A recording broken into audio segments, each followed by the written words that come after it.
A very warm welcome to everyone on the occasion of National Sports Day. I am thankful to Principal Sir to have given me an opportunity to address the students on National Sports Day. मेरे देश की जिम्मेदारी नहीं कि वो मुझे आगे बढ़ाए, ये मेरी जिम्मेदारी है कि मैं अपने देश को आगे बढ़ाऊं. These were the words spoken by the hockey legend of India, Major Dhyan Chand. Today it is his birth anniversary. Widely known as Wizard of Hockey, the greatest hockey player of India, Major Dhyan Chand Singh, was born on 29th August 1905 in present-day Prayagraj, UP. After getting a basic education, Dhyan Chand joined the Indian Army as a soldier in 1922. Soon he rose to the rank of a major. Major Dhyan Chand was a part of the three-time Olympic gold medalist Indian hockey team. At the Berlin Olympic Games of 1936, Dhyan Chand was elected the captain of the Indian hockey team. Major Dhyan Chand had scored more than 400 international goals in his career from 1926 to 1948, scoring nearly 1,000 goals in his entire career. In a bid to pay tribute to such a legendary player, the Government of India decided to celebrate his birthday as the National Sports Day in 2012. Sports are important for the physical and mental well-being of humans. Individuals who play sports remain healthy. People who love sports always practice the game regularly with proper discipline. Sportsmen are always fit, attractive, and are more conscious about their health and fitness. An interest in any sport can provide worldwide recognition and lifetime achievement. Facing the challenges of sports teaches us to survive in this competitive world along with dealing with other challenges of life. Sports also play a constructive role in the development of mental faculties of the individual, which is very essential to survive in this competitive world. Any person who is interested in sports activities never gives up on any game of life. So let us take pledge today to take up the sports activities very seriously and dedicate some time to its practice. May this Sports Day celebration inspires you to fight all odds and rise up in life to achieve pinnacle of success.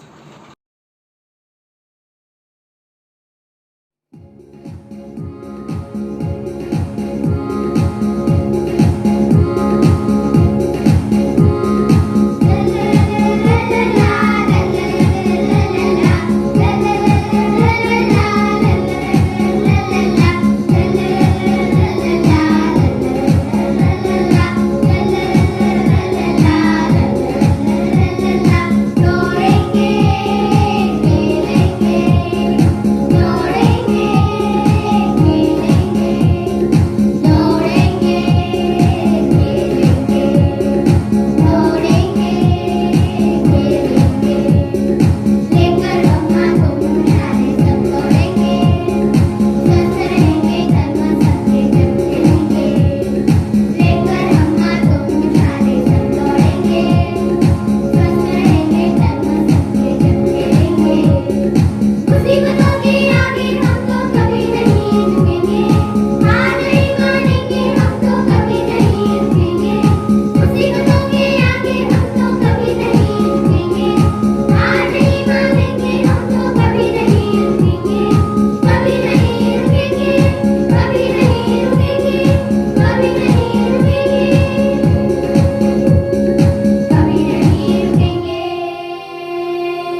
We all celebrated our National Sports Day, and I am prepared a poem.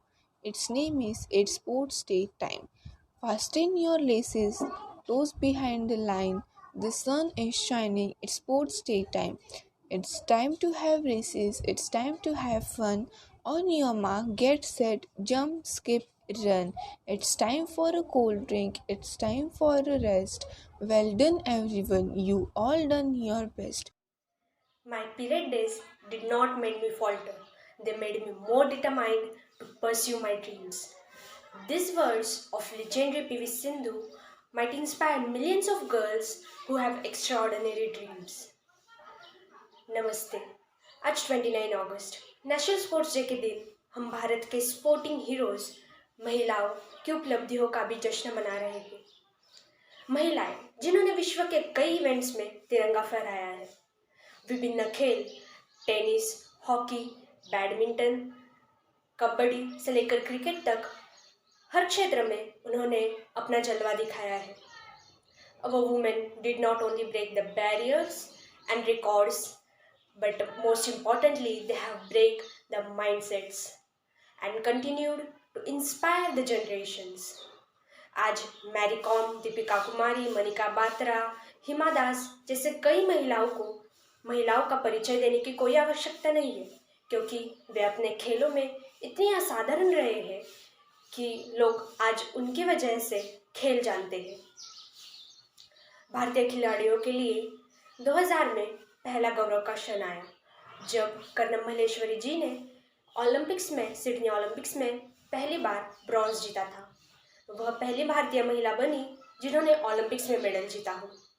भले ही वह podium के शीर्ष पायदान पर नहीं रही, परंतु उन्होंने देश को कुछ और महत्वपूर्ण दिया था, आत्मविश्वास।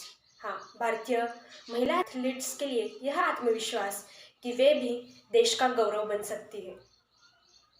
और देखते ही देखते 2020 ओलंपिक्स में मीराबाई चानू को वेटलिफ्टिंग में ही सिल्वर मेडल प्राप्त होता है। इसके बाद हमारी महिला हॉकी टीम ओलंपिक्स के सेमीफाइनल तक पहुंचती है। पीवी सिंधु पहली भारतीय महिला बनी जिन्होंने बैक टू बैक 2 ओलंपिक्स में मेडल जीता हो। पीटी उषा, द्युति चंद और हिमा दास जैसे एथलीट्स जो कठिन परिस्थितियों से बड़े मुकाम हासिल करते हैं, इन्हें आज कौन नहीं जानता। पीटी उषा हमारे देश की गोल्डन गर्ल जो आज भी युवा महिला एथलीट्स को प्रशिक्षण दे रही है। हिमा दास हमारी दिंग एक्सप्रेस जिन्होंने केवल 19 दिनों में देश के नाम 5 गोल्ड किए थे। इसके बाद फोगाट सिस्टर्स और साक्षी मलिक जैसी छोरियां आज छोरों से कहीं कम नहीं है। वे छोरों को पछाड़ने की भी ताकत रखती है। आज क्रिकेट में धोनी, विराट कोहली, रायना के बाद लोग मिथाली राज को जानते हैं। और मैरी कॉम, यह डायनामाइट से कौन परिचित नहीं है। मैरी कॉम ही लाखों लड़कियों के लिए एक बहुत बड़ी इंस्पिरेशन है। और उनके जो इंस्पिरेशन थे वो थे डिंको सिंह, जिन्होंने बॉक्सिंग में एशियन गेम्स में गोल्ड मेडल भारत के लिए लाया था। तभी से मैरी कॉम के दिमाग में यही था कि अगर डिंको सिंह कर सकता है तो मैं क्यों नहीं कर सकती, डिंको सिंह कर सकता है तो मैं क्यों नहीं कर सकती। और इसलिए उन्होंने बॉक्सिंग जैसे खेल को चुना था। भारतीय महिलाओं के इस योगदान की लिस्ट बहुत लंबी है। बहुत सी महिलाएं हैं जिन्होंने भारतीय खेल में इतिहास रच दिया है।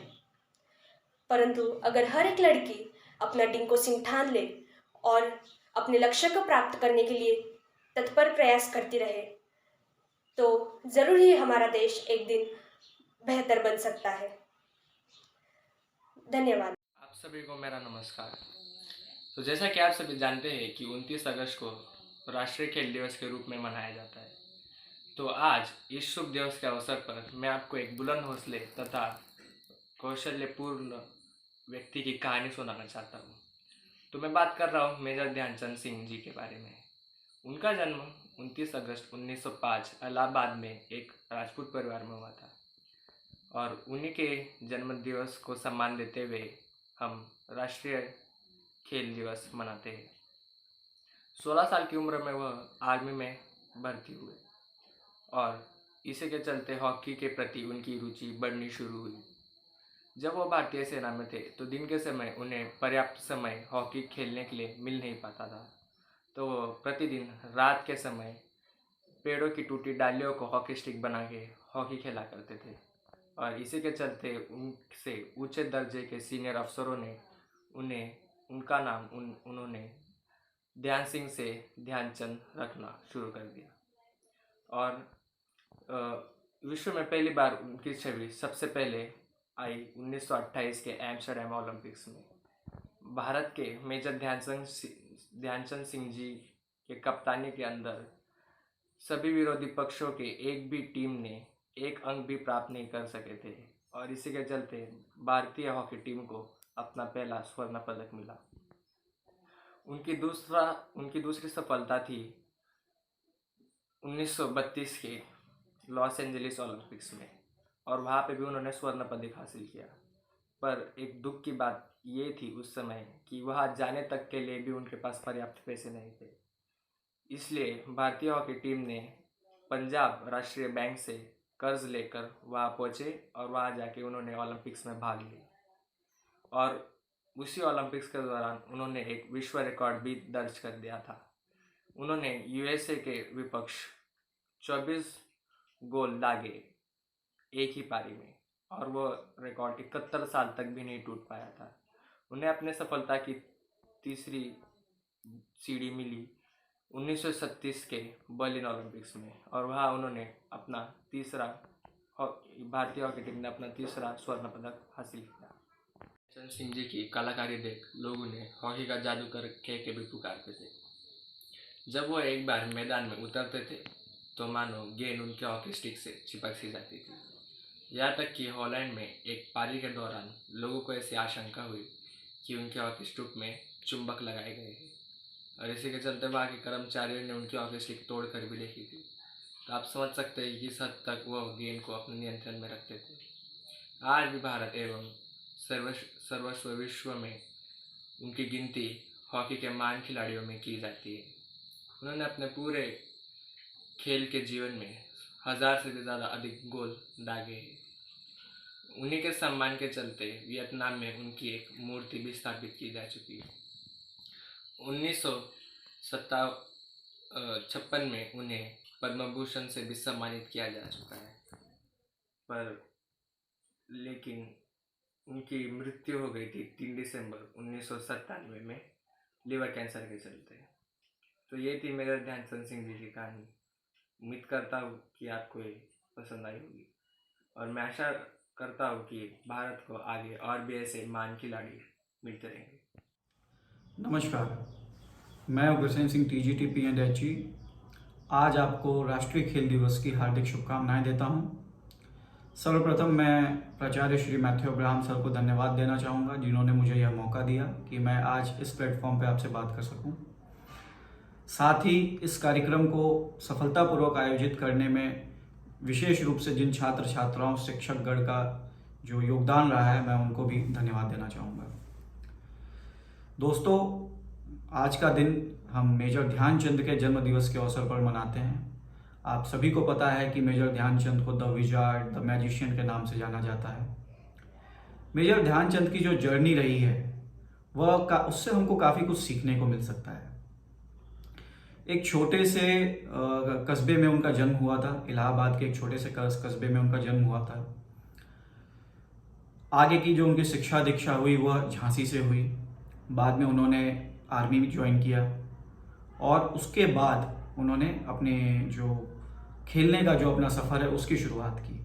आमतौर पर यह माना जाता रहा है कि खेलने की जो उम्र होती है, जो प्रोफेशनल स्पोर्ट्स परस्यू करने की जो उम्र होती है, उसको कहा जाता है कि काफ़ी जल्दी हमको शुरू करना चाहिए। लेकिन हम मेजर ध्यानचंद से सीख सकते हैं कि जब वह आर्मी में जब उनका सिलेक्शन हुआ, जब वह आर्मी में गए, तब से उन्होंने खेलना शुरू किया और इतना उनका उसमें मन लगा, उन्होंने अपने खेल को अपना बिल्कुल पैशन बना लिया और इस तरीके से प्रैक्टिस की, इस तरीके से जी तोड़ मेहनत की कि वो हॉकी में उनको जैसा कि आप जानते हैं कि हॉकी के वो कैप्टन रहे हैं। 1928, 1932, 1936 जो ओलंपिक्स में जो हॉकी ने गोल्ड मेडल जो हमको मिला है उसमें उन्होंने कप्तानी की है। कहा जाता है कि मेजर ध्यानचंद जब रात हो जाती थी, जब चांद का जो उजाला होता था उसमें भी प्रैक्टिस किया करते थे। इस वजह से जो उनके प्लाटून के जो ऑफिसर थे उन्होंने उनके नाम में चांद जोड़ दिया। ये भी कहा जाता है कि मेजर ध्यानचंद प्रैक्टिस करने के लिए जो ट्रेन की जो पटरियां होती हैं उस पर बॉल को लेकर काफ़ी लंबे दूरी तक तय किया करते थे। हमारे पास उस समय सुविधाएं तो नहीं हुआ करती थी, लेकिन जो भी हमारे पास अवेलेबल रिसोर्सेज हुआ करते थे उससे मेजर ध्यानचंद प्रैक्टिस किया करते थे। ये सोचने वाली बात है कि जब हमने हॉकी में अपने ओलंपिक की शुरुआत की तब हमारे पास ओलंपिक्स में पार्टिसिपेट करने के लिए जाने के लिए भी पैसे नहीं हुआ करते थे। आपको सुन के यह आश्चर्य होगा कि जब टीम यहाँ से निकलती थी ओलंपिक में पार्टिसिपेट करने के लिए या किसी भी वर्ल्ड इवेंट में पार्टिसिपेट करने के लिए, तो जनरली उस टाइम हम नाव से सफ़र तय किया करते थे। तो आप समझ लीजिए कि अगर आपको भारत से इंग्लैंड जाना है तो आपको तकरीबन 1 महीने का समय लगता था। तो हमारे जो खर्चे हुआ करते थे, जो हॉकी टीम के जो खर्चे हुआ करते थे, उन खर्चों को निकालने के लिए प्लेयर्स क्या किया करते थे कि जो बीच में छोटे छोटे देश हुआ करते थे वहां उतर के वो एग्जीबिशन मैच खेला करते थे। इस तरीके से वो अपने आने जाने का खर्चा, अपने इक्विपमेंट का खर्चा वो निकाला करते थे। तो आप समझ सकते हैं कि कितनी ही विषम परिस्थितियां उस समय रही होंगी जब हमने हॉकी के हम सर्वोच्च शिखर पे रहे। 1936 के बर्लिन ओलंपिक में जब मेजर ध्यानचंद का जादू चला तो हिटलर ने उनको वहाँ पे आकर वहाँ की सिटीजनशिप लेने के लिए उनको न्योता दिया, उनको आमंत्रित किया। साथ ही उनको वहाँ पे एक अच्छा ऑफिसर का पोस्ट देने के लिए उन्होंने वहाँ पे मेजर ध्यानचंद को ऑफर किया। पर मेजर ध्यानचंद एक देशभक्त भी थे, चूँकि मिलिट्री में थे, उसका भी उनके ऊपर विशेष प्रभाव था। तो उन्होंने उनके इस प्रस्ताव को ठुकरा दिया और अपने देश के लिए आगे भी खेलते रहे। लगभग 1948-49 तक मेजर ध्यानचंद खेलते रहे। मेजर ध्यानचंद के जीवन से जो सीखने वाली जो सबसे अहम बात है दोस्तों, वो ये है, आपके पास सुविधाएं हो या ना हो, यदि आपके मन में कुछ कर गुजरने की लालसा है तो आप करेंगे। आपके पास जो सुविधाएं हैं आप उनमें ही कुछ ना कुछ और बेहतर करने की कोशिश करेंगे। इस तरीके से मेजर ध्यानचंद से हम बहुत कुछ सीख सकते हैं। मेजर ध्यानचंद के जो जीवन से जो उन्होंने देश के लिए किया, आज भी हम उनको याद करते हैं। आज उनके जन्म दिवस के अवसर पर हम खेल दिवस मनाते हैं। दोस्तों देखिए, स्पोर्ट्स ऐसा है कि कई सारे मिथ हैं लोगों के मन में स्पोर्ट्स को लेके, या फिर खासकर मैं पेरेंट्स को ये बात कहना चाहूँगा कि कई बार ये होता है कि आप सोचते हैं कि हमारे बच्चे अगर स्पोर्ट्स करेंगे, उसमें अपना टाइम देंगे या फिर उसमें अपना समय देंगे तो शायद उसका उतना अच्छा यूटिलाइज नहीं होगा, क्योंकि स्पोर्ट्स में कोई करियर नहीं है, आगे जाके आप कुछ बहुत ज़्यादा बेहतर नहीं कर सकते। सबका सोच ये होता है कि ठीक है, अगर इंडिया के लिए खेले तो ठीक है, वरना अगर नहीं खेले तो आगे क्या करेंगे। अब दौर बदल रहा है, अब ये 21वीं शताब्दी में हम खड़े हैं। स्पोर्ट्स के लिए, खेलों को बढ़ावा देने के लिए भारत सरकार ने बहुत सारे ऐसे स्कीम्स चलाए हैं जिसमें सेंटर ऑफ एक्सीलेंस के वो बनाए गए हैं, स्पॉट्स बनाए गए हैं, प्लेसेस अलॉट किए गए हैं सेंटर ऑफ एक्सीलेंस के। खेलो इंडिया एक बहुत बड़ा प्लेटफॉर्म दिया गया है जिसमें बच्चों को, जो टॉप 3 बच्चे टॉप 8 बच्चे जो रहते हैं उनको काफ़ी अच्छी स्कॉलरशिप दी जाती है। उसके अलावा जो प्रोफेशनल स्पोर्ट्स है जिसमें स्पोर्ट्स कोचिंग है, फिटनेस है, डाइट है, बहुत सारे ऐसे स्कोप्स हैं जो आप आगे चल के परस्यू कर सकते हैं, जिसमें आप बहुत अच्छा अपना करियर बना सकते हैं। तो इस तरीके से सोचना कि स्पोर्ट्स में यदि आप जाएंगे तो आपका टाइम वेस्ट होगा, ये कहीं ना कहीं आप जस्टिफाई नहीं कर रहे हैं। और मैं ये भी नहीं कहूँगा कि आप जब भी खेलिए तो आप यही सोच के खेलिए कि आपको प्रोफेशनल स्पोर्ट्स परस्यू करना है। देखिए, जब भी हम खेलते हैं तो हम हैप्पी रहते हैं, हम खुश रहते हैं। जब हम खुश रहते हैं तो हमारे अंदर से बहुत सारे हमारे जो गुड एंजाइम्स हैं, जो गुड हार्मोन्स हैं, वो सिक्रीट होती है, जैसे सेरोटोनिन है, डोपामाइन है। ये हमारी जो एबिलिटी है, जो हमारी कंसंट्रेशन की एबिलिटी है, फोकस करने की एबिलिटी है, उन सारी एबिलिटीज़ को इंक्रीज करता है। इसलिए ये बहुत ज़्यादा ज़रूरी है कि आप बच्चों को मोटिवेट करें कि वो जाएं आउटडोर गेम्स में ज़्यादा से ज़्यादा पार्टिसिपेट करें। अब आपने जैसा कोरोना के सिचुएशन में देखा है कि डॉक्टर्स ने भी हमारी इम्यूनिटी सिस्टम में फिटनेस एंड एक्सरसाइज को बहुत अहम भूमिका दी है, बहुत अहम उसके योगदान के बारे में बताया है। तो आप बच्चों को ज़्यादा से ज़्यादा मोटिवेट करिए कि आप उनको खेलने के लिए मोटिवेट करिए। यदि कोई बच्चा स्पोर्ट्स में अपना करियर परस्यू करना चाहता है तो मैं आपको बता रहा हूँ बहुत सारे अपॉर्चुनिटीज़ हैं। आप केवल ये मत सोचिए कि यदि आप भारत के लिए नहीं खेलेंगे तो आप आगे जाके क्या कर पाएंगे। आप देखिए, मैं आपको अपने अनुभव से बताता हूँ कि यदि आप अपना अच्छा स्पोर्ट्स में आपने अपना अच्छा योगदान दिया है तो आप आगे चल के बहुत सारे गवर्नमेंट जॉब आते हैं जो स्पोर्ट्स कोटे से निकलते हैं, उसमें आप अप्लाई कर सकते हैं। आप बहुत सारे अभी जो कॉरपोरेट्स हैं वो स्पोर्ट्स कोटे पे बहुत अच्छी पोस्ट देते हैं, आप उसमें जा सकते हैं। इसके अलावा देखिए, आप जब भी खेलेंगे, मान लीजिए आपने सर्टेन टाइम 5 साल 7 साल किसी खेल में दिया है, तो उस खेल से जो आपको अनुभव आता है उस अनुभव का उसका कोई सब्स्टिट्यूट नहीं है। आप उस अनुभव से भी अपना एक करियर बना सकते हैं, करियर परस्यू कर सकते हैं। आप कोचिंग में जा सकते हैं, जैसा मैंने आपको बताया, फिटनेस इंडस्ट्री में जा सकते हैं, न्यूट्रिशन में जा सकते हैं। तो आपके पास बहुत सारे ऑप्शन हैं।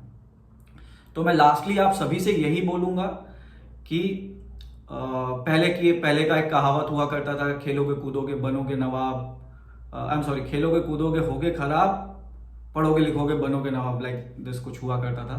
लेकिन अब वो चेंज हो चुका है। अब ऐसा है, पढ़ोगे लिखोगे बनोगे राजा, खेलोगे कूदोगे बनोगे महाराजा।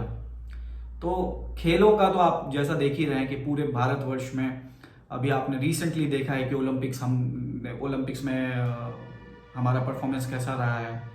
ये काफ़ी खुशी की बात है कि हमने 7 मेडल लाए, लेकिन ये सोचने वाली भी बात है कि 140 करोड़ की आबादी में केवल 7 मेडल आए। तो as a citizen of India, as a student, as a parents, हमारी क्या रिस्पॉन्सिबिलिटी है, हम क्या कर सकते हैं आगे कि हमारे देश का जो स्पोर्ट्स का जो अभी लेवल है वो और ज़्यादा इंप्रूव हो सके, हम आगे जाके और ज़्यादा मेडल ला सकें। तो उसके लिए जो सबसे बेसिक जो रिक्वायरमेंट है वो है पार्टिसिपेशन। ज़्यादा से ज़्यादा आप स्पोर्ट्स में पार्टिसिपेशन करिए, ज़्यादा से ज़्यादा आप गेम्स में पार्टिसिपेशन करिए। जब तक आप पार्टिसिपेट नहीं करेंगे तब तक आपको कैसे पता चलेगा कि आपका टैलेंट कैसा है, किसी भी पर्टिकुलर गेम में आप किस लेवल पे खड़े हैं। चाइल्ड प्रोडिजी का तो तब पता चलेगा कि जब वो बच्चा उस स्पोर्ट्स को खेलेगा, अगर खेलेगा ही नहीं तो पता कैसे चलेगा। तो मैं सभी पेरेंट्स को ये कहना चाहूँगा कि आप बच्चों को मोटिवेट करें, और ये बिल्कुल भी आप उनमें ये डिस्क्रिमिनेशन बिल्कुल भी ना करें कि ये बॉय है ये गर्ल है। आप पिछले 10 साल में उठा के देखेंगे कि 10 साल में जो हमारे जो मेडल्स आए हैं या जो हमारे टॉप एथलीट्स रहे हैं वो वुमेन्स रही हैं। आप पीवी संधू ले लीजिए, आप मैरी कॉम ले लीजिए, आप लवलीना बोर्गोहेन ले लीजिए, आप मीनाबाई चानू ले लीजिए, सानिया मिर्जा ले लीजिए। बहुत सारे वुमेन एथलीट्स हैं जिन्होंने देश के लिए बहुत कुछ अच्छा किया है। तो इस बात का बिल्कुल डिस्क्रिमिनेशन नहीं करें कि ये बॉय है ये गर्ल है, इसको स्पोर्ट्स में अगर गर्ल है तो पार्टिसिपेट नहीं कराना चाहिए। इस तरह की थिंकिंग को अब हमको चेंज करने की ज़रूरत है और हम सभी को साथ में आगे आने की ज़रूरत है। इसी उम्मीद के साथ कि आप सभी खेलेंगे, एटलीस्ट दिन में 40 मिनट 45 मिनट आप खेलने के लिए समय जरूर निकालें। यही मेरी आप सबसे रिक्वेस्ट है। फिर से आप सभी को राष्ट्रीय खेल दिवस की हार्दिक शुभकामनाएं। खेलेगा इंडिया तभी तो बढ़ेगा इंडिया। जय हिंद।